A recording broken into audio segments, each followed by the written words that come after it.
अस्सलाम वालेकुम dear students, मैं हूं गुलाम रसूल और एक नई वीडियो के साथ हाजिर खिदमत हूँ। डियर स्टूडेंट्स, हमारी आज की वीडियो हमारा सबक है तारीख़ का कफ़न। इसके मुसन्निफ़ है अमर जलील और इस सिनफ़ के लिहाज से अफसाना है और जिस किताब से लिया गया उस किताब का नाम भी तारीख़ का कफ़न है।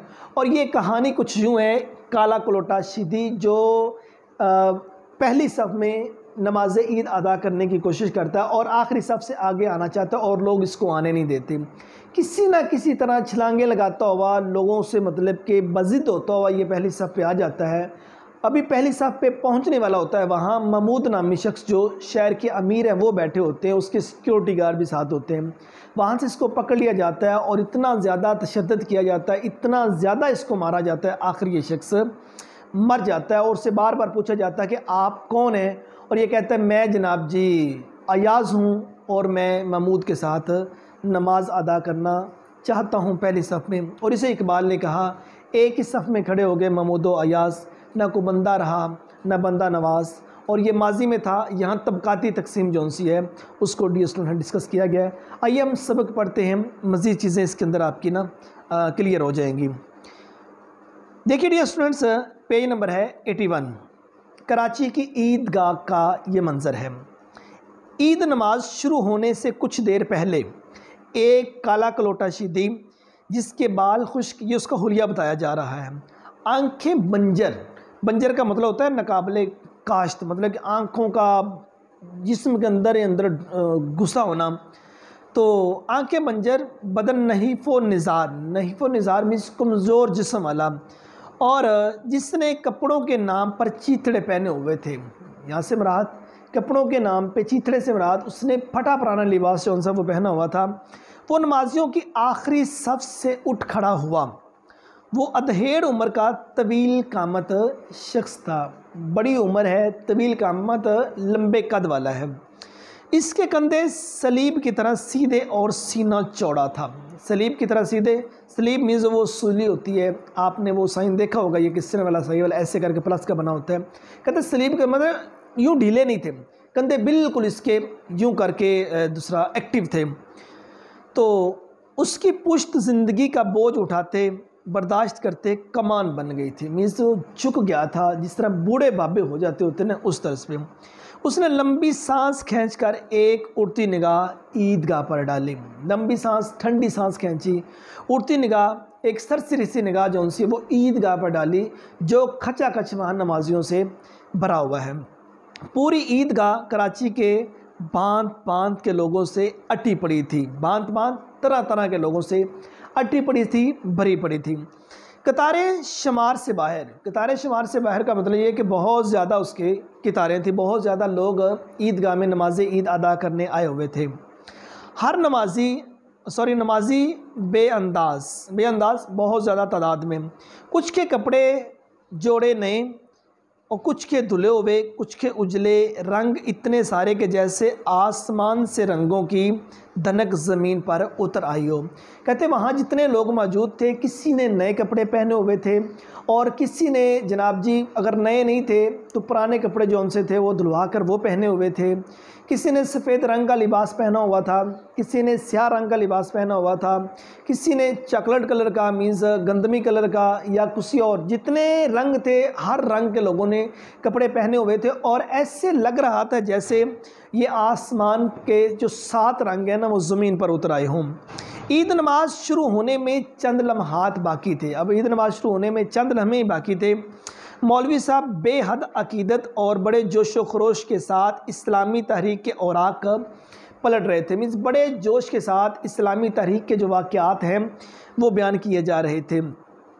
वो कभी बाहें ऊपर उठाकर तो कभी नीचे करके आवाज़ के ज़ेरो बम के साथ सीधे साधे सुभाव तो कभी सुर में बोलते, मीन्स कभी वो जिस तरह एक जोश में आकर खिताब किया जाता है, कभी बाहों को ऊंचा करके बात को बयान करना, कभी बाहों को नीचे फेंक कर मतलब कि बात को बयान करना, मतलब आवाज़ में उतार चढ़ाव जो उनसे ला के वो बात को बयान कर रहे थे। कभी वो सीधे स्वभाव में बात करना शुरू कर देते और कभी सुर लगाकर, ठीक है ना, जिस तरह मतलब कि वो गायकी के अंदर भी सुर लगाया जाता है, इस तरह कभी वो सुर लगाकर अपना जो वो बयान वो शुरू कर देते।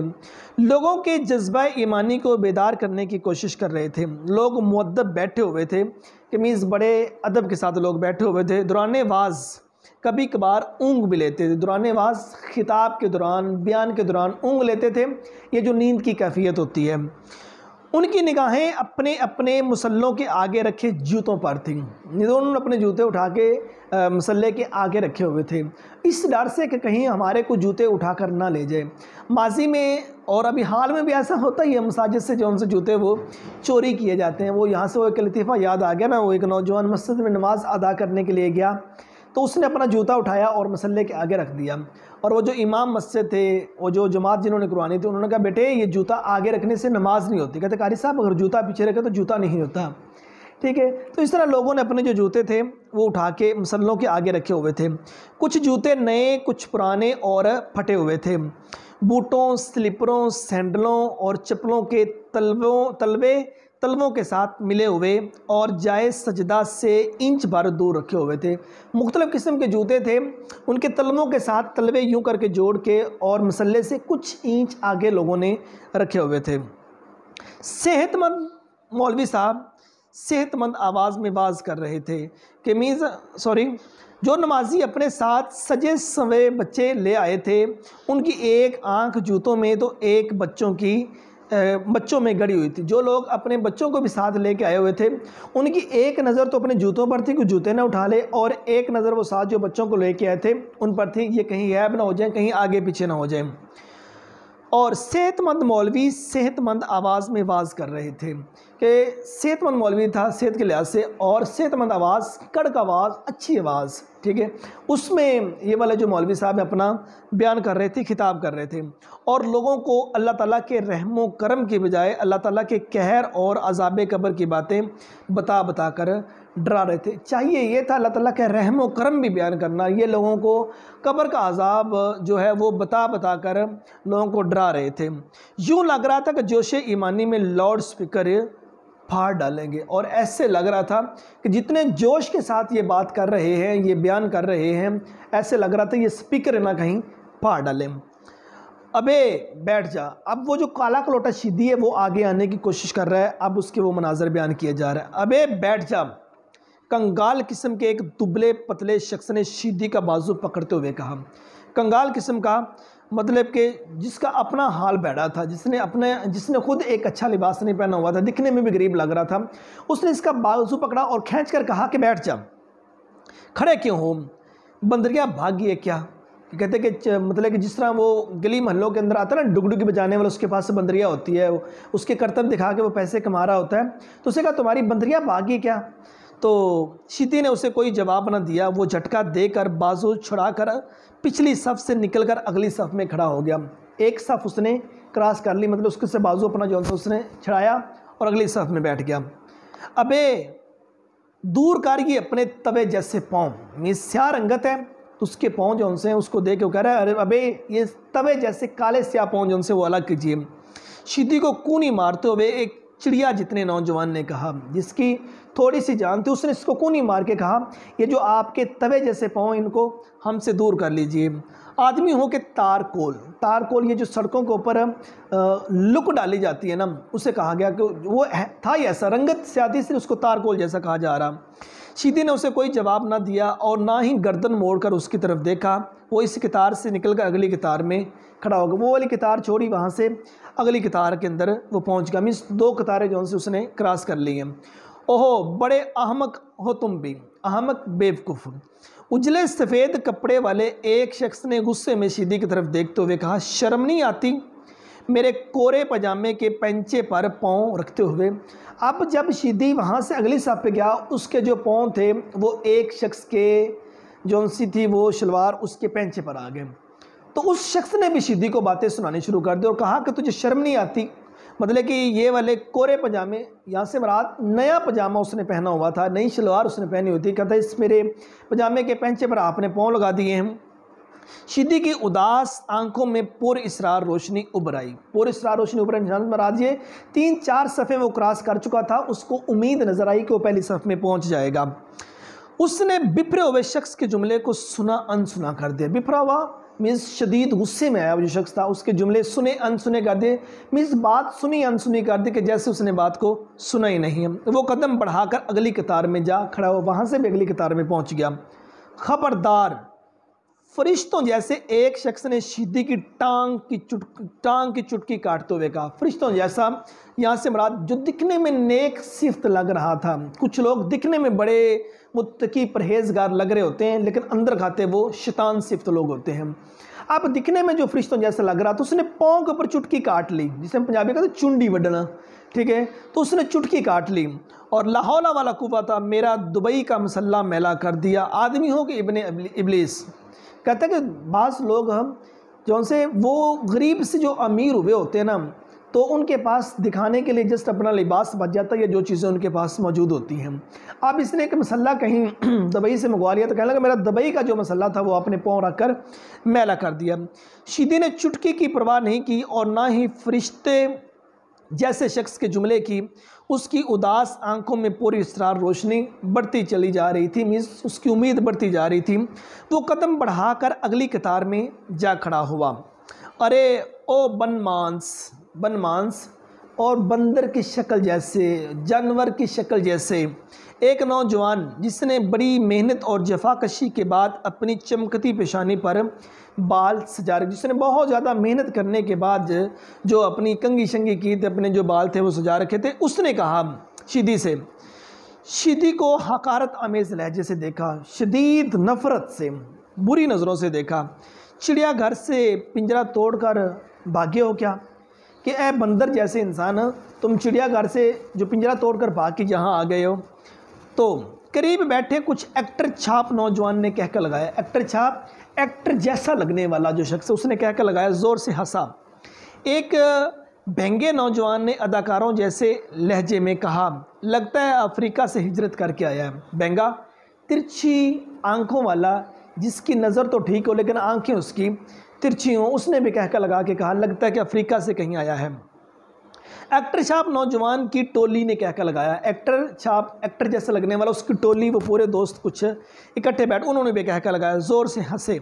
एक अधेड़ उम्र शख्स, बड़ी उम्र का शख्स जो ऊँग रहा था, कहका सुनकर बेदार हो, जिसको हल्की फुल्की नींद आ रही थी, जब उसने ये कहके की आवाज़ सुनी तो वो भी बेदार हो गया, उठ बैठा। उसने घुटनों से सर निकालकर नौजवान की तरफ देखते हुए कहा, ए लड़को 30 मार खानी मत दिखाओ, आवाज़ सुनने दो।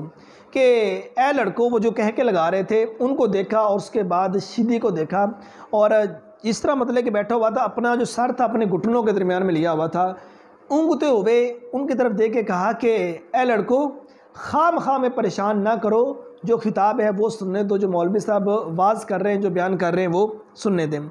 चुप कर अबाबील के बच्चे, एक नौजवान ने फिलबदी जवाब दिया। मतलब कि कैसी बदतमीज़ी है। अब वो बुज़ुर्ग शख्स है, वो उनसे चुप होने का कह रहा है, तो उन्हीं में एक ने कह दिया, अबाबील के बच्चे चुप कर जा। और वो शख्स उतरा हुआ चेहरा लेकर बैठ गया, मीन्स परेशान होकर बैठ गया। जिसकी इंसल्ट होगी, बेइज्जती होगी, वो क्या कहता। इस दौरान शीदी वो कतार छोड़कर अगली कतार में जा चुका था। इतनी कतारें वो क्रॉस करके आगे आ चुका था। इधर उधर आगे कहाँ आ रहे हो, 4-5 आदमियों ने उसे रोक लिया। उन्होंने इसके फटे पुराने कपड़ों और नातवा बदन कमज़ोर जिस्म को देखकर कहा, यहाँ शरीनी बांट रही है क्या? शरीनी यहाँ से मतलब मिठाई, जब मिठाई बांटी जा रही होती है, हर बंदे की मुमकिन कोशिश होती है कि वो उसमें घुस कर, उसमें इन होकर वो मिठाई जल्दी हासिल करने की कोशिश करे। सारे उससे कह रहे हैं, यहाँ को मिठाई बांट रही है क्या? सॉरी। शीदी ने कोई जवाब नहीं दिया। उसकी आंखें अगली कतार पर गिरी पड़ी थी, मीन्स वो यही सोच रहा था, मैंने अगली कतार में कैसे पहुंचना है, और पहुंचने की मुकम्मल कोशिश कर रहा था। पीछे जाओ ए तवे के भाई, पीछे जाओ, मीन्स पहले तवे जैसा कहा, अब तवे का भाई कह दिया। दूर हटो, भाग जाओ, खबरदार आगे आए तो। शीदी ने इन्हें कोई जवाब नहीं दिया और ना ही गर्दन मोड़कर उसकी तरफ देखा। पूरी सरार रोशनी वाज़िया तौर पर उसकी आंखों में चमक रही थी। उसकी उम्मीद बढ़ती जा रही थी, इतनी सफ़े वो क्रॉस करके आगे आ गया था, अब वो आगे पहुंच सकता था। वो आगे बढ़ गया, वो कदम उठाता, छलांगे मारता, नमाजियों की 2-4 कतारें और फैलांग गया, और आगे चला गया। लोगों में खुलबली मच गई, लोगों में शोर मच गया। जो ऊँग रहे थे वो बेदार हो गए, जो सोए हुए थे वो उठ बैठे, जो बेदार थे और कानों में आवाज़ सुन रहे थे और आंखों से अपने जूते और बच्चों की निगाह दश्त कर रहे थे, वो शुतुरमुर्ग की तरह गर्दनें फेर कर सीधी की तरफ देखने लगे। जो लोग सोए हुए थे वो उठ बैठे, जो उठे हुए थे और वो अपने बच्चों की निगाहदश्त कर रहे थे, अपने जूते संभाल रहे थे शुतुरमुर्ग की तरह। यहाँ से मुराद ये है कि हम सिर्फ गर्दन यहाँ तक मोड़ सकते हैं, यहाँ तक मोड़ सकते हैं। शुतुरमुर्ग की जो गर्दन होती है वो लंबी होती है, वो मुकम्मल तौर पर पीछे देख सकता है। कि शुतुरमुर्ग की तरह वो लोग सारे शीदी को देखने लगे। उन्होंने जब शोर सुना तो चपट कर अपने अपने जूते उठा लिए और बच्चों को खींचकर गोद में बिठा लिया।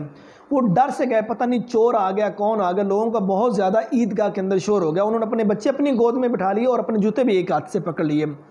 कुछ हशमत रोब दबदबे वाले लोग, बहादुरों और निडरों ने शिद्दी को काबू कर लिया। मीन्स पकड़ लिया, शादी को पकड़ना, इसको मत छोड़ना, खूब मरम्मत करना, खूब मारना इसे। शोर गुल बढ़ गया, मीन्स शोर बहुत ज़्यादा बढ़ गया। मौलवी साहब ने आवाज़ बंद कर दिया, खिताब ऐलान बंद कर दिया और मिंबर के सबसे ऊंचे जीने पर चढ़कर तमाशा देखने लगे। मौलवी साहब ने अपना खिताब बंद किया, ऊंचा जीना, ऊंची सीढ़ी, वहाँ बैठकर ये सारा ईदगाह का तमाशा देखना शुरू कर दिया। तमाम मखलूक का ध्यान शिद्दी की तरफ हो गया। सारे लोगों ने शिद्दी की तरफ देखना शुरू कर दिया। कई अनवा के लोग, मीन्स कई तरह के लोग, कई अकसाम के लहजे, भांत भांत की बोलियाँ, मुख्तलिफ़ किस्म की बोलियाँ, जो जैसा बोल रहे थे। किसी की ज़ुबान का अंदाज़ और किसी का, और किसी का किसी फैमिली से ताल्लुक़, किसी का किसी फैमिली से, अपने अपने अंदाज़ में सारे बातें कर रहे थे। लेकिन मफहूम सबका एक ही था। क्या मफहूम था? चोर है। किसी ने कहा चोर नहीं, जेब कतरा है। बराबर बराबर। ज़रूर किसी मोमन की जेब खाली कर ली होगी, ज़रूर किसी बंदे की जेब खाली कर ली होगी इसने।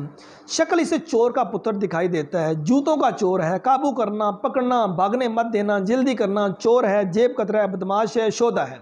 शोधा मुराद लफंगा है, बदमाश टाइप शख्स है। एक शख्स हजूम से रास्ता बनाता, हिला बोलता आगे बढ़ा, मतलब ऊंची बोलता हुआ, उनकी आवाज़ को काटता हुआ वो आगे बढ़ा। उसके होंठ पतले और खुश्क आंखें बेरौनक, बाल उजड़े हुए, इसको हुलिया बयान किया जा रहा है। दिखने में गरीब सा, कमज़ोर सा शख्स लग रहा था। उसने लोगों से बुलंद आवाज़ में कहा, मैं इसे अच्छी तरह जानता हूँ, ये चोर नहीं है, ना ही जेब कतरा है, ना ही लफंगा है, ये सिर्फ शिद्दी है। तो जिस नेक बंदे का हाथ शिद्दी की गर्दन में था, उसने एक निगाह में नौवार्त का जायज़ा लेते हुए तंजिया अंदाज में कहा। नौवार्त मीन्स नया आने वाला, ये शख्स जो कह रहा था कि चोर नहीं है, इसको छोड़ दीजिए। उससे कहा, और तुम कौन हो? उसने जवाब दिया, मैं मामू खां मोची हूँ। अपना वो नाम बता रहा है और काम उसका जो था वो साथ उसने कहा, मैं मोची हूँ, जूते गांठने वाला। भाग जा मोची, तू जाकर फटे पुराने जूतों की मरम्मत कर। नेक सूरत और नेक सिरे शख्स ने कहा, हम खुद इसकी खबर ले लें। जो दिखने में फरिश्ते सिर्फ इंसान लग रहे थे, उन्होंने कहा, अरे मोची तू जाकर अपना काम कर, हम खुद इससे पूछ लेंगे, इसकी खबर ले लेंगे। मामू खां मोची धक्के ठुड्डे खाकर मंजर से गायब हो गया। उसको भी मारना शुरू कर दिया, धक्के भी दिए, साथ ठुड्डे भी मारे। और फिर बड़ी देर तक बुलंद आवाज़ में जुमले एक दूसरे से उलझते रहे। मारो मारो, ठुकाई अच्छी तरह करो, मीन्स खूब इसको फिज़िकली पनिशमेंट इसकी करो। पहले इसकी तलाशी लो, नमाज में रखना मत डालो, नमाज में रखना मत डालना, नमाज में खलल मत डालो, नमाज में शोर मत करो। दरख्त से बांध दो, किसी ने कहा इसको जनाब दरख्त के साथ बांध दो। नमाज के बाद मुंह काला करके गधे पर बिठाकर इसका जुलूस निकाला जाएगा। और ठीक है, ये बहुत बड़ा और अहम मसला है। इसका मुंह पर काले की बजाय चूने की सफ़ेदी फेरें। किसी ने कहा कि इसका मुंह काला कर देंगे और किसी ने कहा जो चूने की सफ़ेदी है उसके मुंह के ऊपर फेरेंगे। एक ने कहा हरगज़ नहीं, चोर का मुंह हमेशा काला होता है। इस मसले पर लोगों से वोट लिया जाएगा, लोगों की राय ली जाएगी। वोट लेने का वक्त नहीं। लोग आपस में बहस मुबासा करने लगे, मीन्स आपस में बातचीत करने लगे। वो एक दूसरे से लड़ने मरने के लिए तैयार हो गए। शोरगुल बढ़ गया। लोग शिद्दी के हशर के मतलब, मीन्स इसके बाद इसका क्या हुलिया होगा, इसके साथ क्या किया जाएगा, शिद्दी के हशर के मतलब किसी एक फ़ैसले पर नहीं पहुंच सके। ये हमारा इसी सिलसिले का दूसरा लेक्चर था। पहले लेक्चर में इसका जो तारफ़ है, मुख्तसर कहानी वो बयान की। दूसरे लेक्चर में ये वाला जो अफसाना है ये हमने आधा बयान किया और अगले लेक्चर में इसका जो सेकंड पार्ट है वो हम इंशाल्लाह डिस्कस करेंगे। उम्मीद करता हूँ कि आज की वीडियो आप स्टूडेंट को अच्छी लगी होगी। नेक्स्ट वीडियो में मिलते हैं। अपना बहुत सारा ख्याल रखिएगा। फी अमानिल्लाह।